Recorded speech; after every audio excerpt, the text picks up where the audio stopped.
السلام عليكم ورحمة الله وبركاته. أكم جرتوا وردفتوتا بجرى الشازينو فيا كيساني نغانكو بكا جرتانوتي سني فبايتون سنين جدا إيغا وردفتوتا كيا warri sawa balaansii akkamitti gara Itoophiyaatti rasiida namaaf erguu dandeenya warri jettanii na gaafattanii akka itti gara Itoophiyaa erguu dandeessanuu waliin ilaalla jechuudha inshallah. Haga xumura qophii kiyyaatti na waliin turaan isiniin jedha.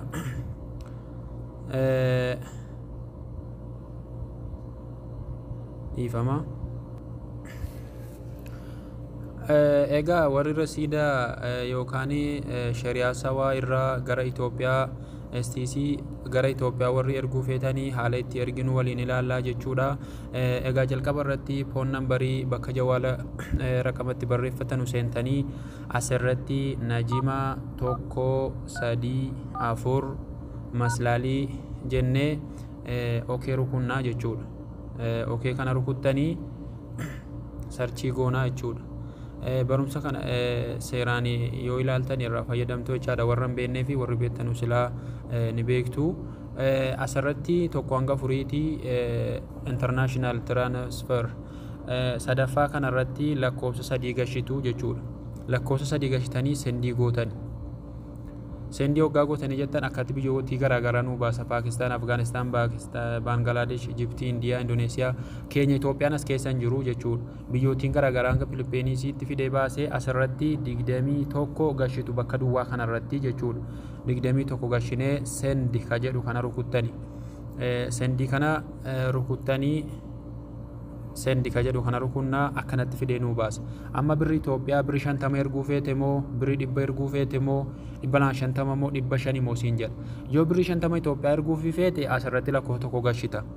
Yoonii fi Itoophiyaa birri 100 erguu feete lakkoofsa 2 gashita. Yoonii fi Itoophiyaa birri 250 erguu feete lakkoofsa 3 gashita. Yoo Itoophiyaa birri 500 erguu feete lakkoofsa riyaala birri 50 si'a birri 500 Itoophiyaa jechuudha. 4 gashita jechuudha. Amma anamma tokkoffaadhuma irratti yookaan lammaffaa irratti ilaaluu jechuudha. Amma fakkeenyaaf birri 100 Itoophiyaa yookaan birri 50 Itoophiyaa erguu fedhee jedhu lakkoofsa tokkoon gasha. Sendii ka jedhu kana arguutti jirtu kaanseliin rukuttanii kaanseliin of duuba deebi'a. Sendii ka jedhu kana rukuttanii amma akkasitti isinii fidee please enter ka jedhu kanarratti lakkoofsa Itoophiyaa galchitani. Laakunu akkasitti. Anamma lakkoofsa Itoophiyaan galchaa jira guutuu isaa jechuudha. Itoophiyaa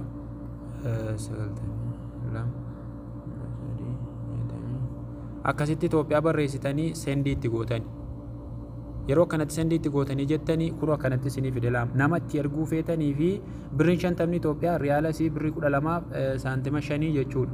Riyaalasii lakkoofsa tokko asirratti gashitu jechuudha. Asirratti lakkoofsa tokko gashitanii nama itti ergitan kanallee sirriitti qalbeeffachuu qabdan ilaa wanti isinii galuu qabu akka dogongoraan nama biraa irratti hin deemne.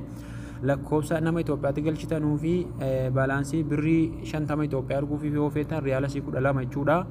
Lakkoofsa tokko galchitanii bakka duwwaa hundattuu isinii kennaa deema. Send ka jedhu kana yoo namatti rukute achumaan deemaa jechuudha gara Itoophiyaa. Nama erguu fi fedhe sanarratti alaaxuulii qaqqabaa jechuudha. Egaa barumsi kiyyaarraa kana fakkaata. Warri isiniif galeeslaa ni beektu. Warri hin beekne immoo akka irraa fayyadamtanuun isiniin jedha. Egaa yuutuubii kiyya subscribe, like, share akkanaa gootanuu isiniin jedha. Obboleewwan galatoomaa nagaan ajiraadhaan isiniin jedha. Haga barumsa biraatii walitti qophaa'uu booddee immoo yeroo biraa immoo akkaataa moobaayilii fi zeenii akkaataa itti gara biyyaa ergachuu dandeenyu isinitti agarsiisaa jechuudha. Inshaallah amman beekurra.